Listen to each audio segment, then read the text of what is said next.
Hello friends, and welcome to Ask the Rev Wednesdays. I'm Marshall Brown, the senior pastor here at Grace Presbyterian Church.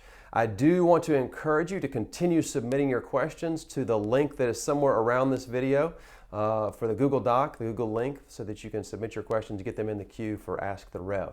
This week's question, not so much biblical or theological, but pastoral and personal. I deeply appreciate the honesty and the authenticity of this question. The question was this: Marshall, I was inspired by your point about identifying with the poor, and even particularly inspired by your personal story of taking a little boy in with your family for 8 months last year. I was inspired, but I don't feel called to that at this moment, and I feel selfish and even a little bit guilty about that. What do? I want to do something, but I just don't know what to do, and I don't feel called to do that. Great question. Deeply appreciate the honesty and the authenticity of that question. Well, the first thing I want to do is I want to ground us in the Scriptures before I say two things, just reminding ourselves of what the Scripture says. James 1:27 says this: religion that is pure and undefiled before God, the Father, is this, to visit orphans and widows in their affliction. And this is echoing a large theme in Scriptures. I'll read from Deuteronomy chapter 10, verses 18 and 19, which illustrate this. This is all over the Old Testament and the New Testament. It says this: God executes justice for the fatherless and the widow. He loves the sojourner. He gives him food and clothing. Therefore, you love the sojourner, for you were sojourners in the land of Egypt.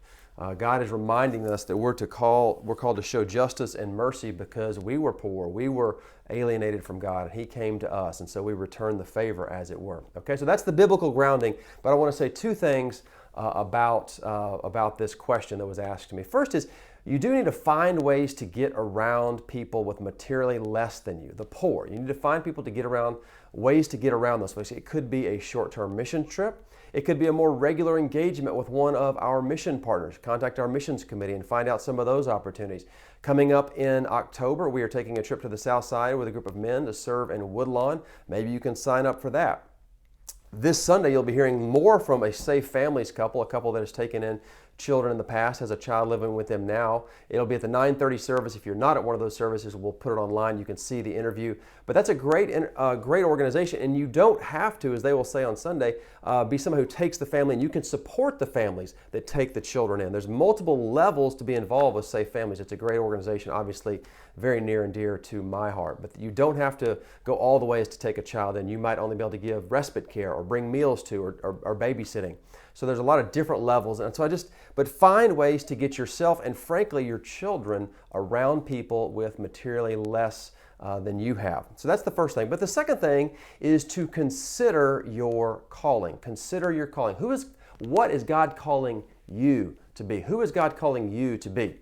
One of my favorite quotes about this comes from Henry Nouwen, who said, "Your calling is where your passion meets the world's great need." Where your passion meets the world's great need. And I've broken this out a little bit further on my beloved whiteboard. Your calling is some combination of your abilities or gifts. That can include everything from your intelligence to your house, the resource you have in your house, all of that. Your affinities, what you love, what you're passionate about. But then also the opportunities that come along, the things that are in front of you that you could do. You might have to do some research for that. But then also the needs. It's some combination of these. And frankly, sometimes the need is so great it doesn't matter about the rest of this. But in most ordinary life, we can kind of consider some confluence, some kind of put together of the other four. What is my ability? What do I love? What are the opportunities? But what is a real need that I can meet? And so consider your calling. Look at who you are, who God has made you to be, and what needs are in the world that your great abilities and passions can meet those needs. I'd love to talk to you about it. Pastor Nick would love to talk to you about this if you want to talk about it personally. But consider your calling and find ways to put yourself and your children around those who have less materially than you do. Well, that's Ask the Rev Wednesdays. Thanks for your time. Have a great week.